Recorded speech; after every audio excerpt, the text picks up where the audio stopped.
to help us dive deeper into Moltbook, AI, religion, and faith tech is Jordan Wells. He's an associate professor and chair in theology at Hillsdale College in the U.S. state of Michigan. Jordan, welcome to the show. Very nice to be here with you. Jordan, a couple things to unpack here. Let's start with Moltbook, the social media platform for AI agents. Any concerns with this? I think Moltbook's a fascinating experiment in what happens when several technologies like large language models are connected with other scripts for accomplishing tasks. I don't see it as cause for concern, but it certainly is a very strange phenomenon. I mean, and this could all change 6 months from now. It could have a different look, a different feel.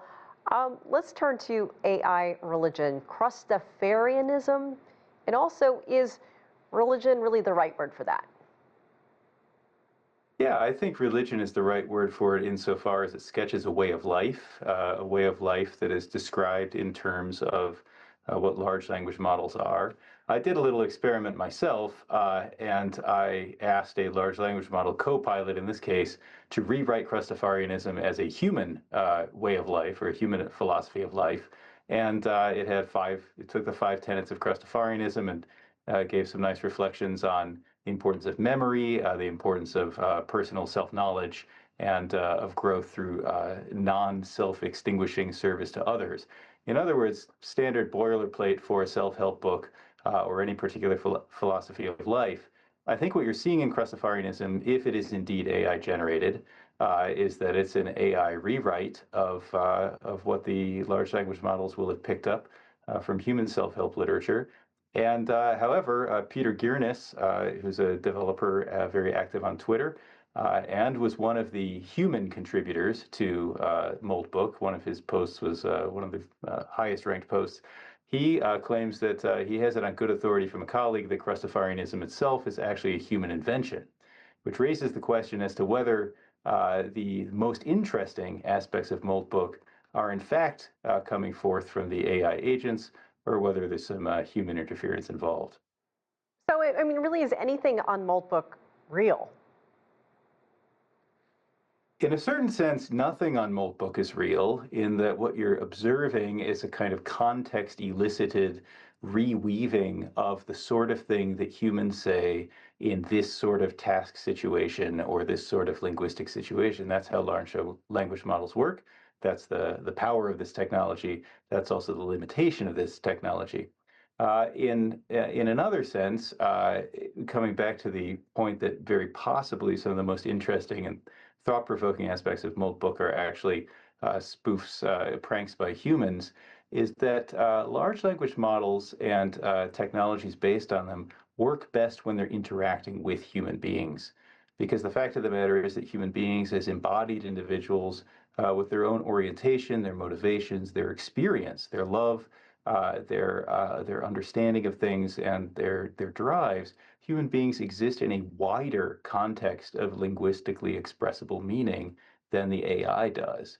And so just as when you're playing a video game and the character in the video game seems more persuasive when it's interacting with another human being than if you pit the two video game characters against one another, so too, large language models at this point are best as a responsive technology interacting with us. There's an interesting, another statistical study that was done on Moltbook, in which someone showed that 31.8% of the messages on Moltbook have an exact duplication of one another. Whereas if you look at messaging on Reddit, a largely or thoroughly human social network, 0.4% of the messages are duplicates of one another. And that shows the difference in what is elicited from AI by itself and what humans elicit from one another. You know, there's so much out there now and so much to choose from when it comes to offerings of artificial intelligence. What are people in the AI industry saying about Moltbook and similar apps? Sure. Well, Andrej Karpathy was very excited about it, and various other luminaries of the AI field have been very excited because I think to some extent when somebody who's working in the industry and can see ahead to where they want to be, looks at the bones of a present-day technology, they see what they might make it into. I think the fact of the matter remains that what we're actually seeing on Moltbook is fascinating, but does not represent a quantum leap forward in terms of what AI is, although it's a really clever arrangement of technological parts. And so I think some of the excited and wonderstruck responses from people in the AI field have to be tempered by, as I said, like looking at the statistics of what's actually happening on Moltbook and then the technological realities of what underlies it. Now, we hear about AI being used to communicate with God or better understand God in life, really in any faith, AI versions of God, Buddha, Confucius, and more. Is this going too far? Is this healthy? Because I mean, I think one can see how AI can be used to perhaps help uh, preachers or people put together sermons maybe more efficiently. But when we're looking at it from this angle, I mean, what do you make of that? Well, I think that everybody wants to reach beyond themselves, to ask fundamental questions, to ask questions that transcend the context of ordinary life, that set themselves in a kind of infinite horizon of meaning. And that's part of the interest of God, even on the part, interest in God, even on the part of non-believers. I think that using AI as a way of getting toward God is ultimately, from a theological perspective, going to be less successful than simply talking to God. If I were to synthesize all of the text messages sent to me by my friend and have an AI tell me the sort of thing my friend has said in the past and might say in the future in a certain situation, that would be a little less interesting than simply speaking to my friend. And that's why religion retains its mystery.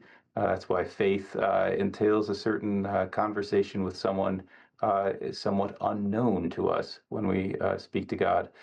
But in terms of a kind of theological interlocutor or religious guide, AI is going to be no better than the collection of texts that have been written on that subject. This again, it almost operates by kind of smell or by feel, the sort of thing that is said in this context.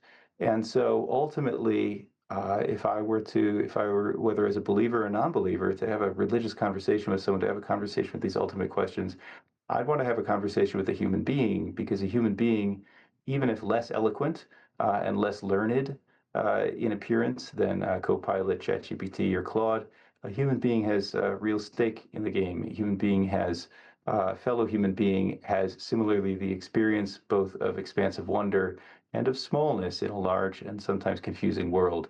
And this a fellow human being can be a true companion for me in a search for authentic and deep meaning.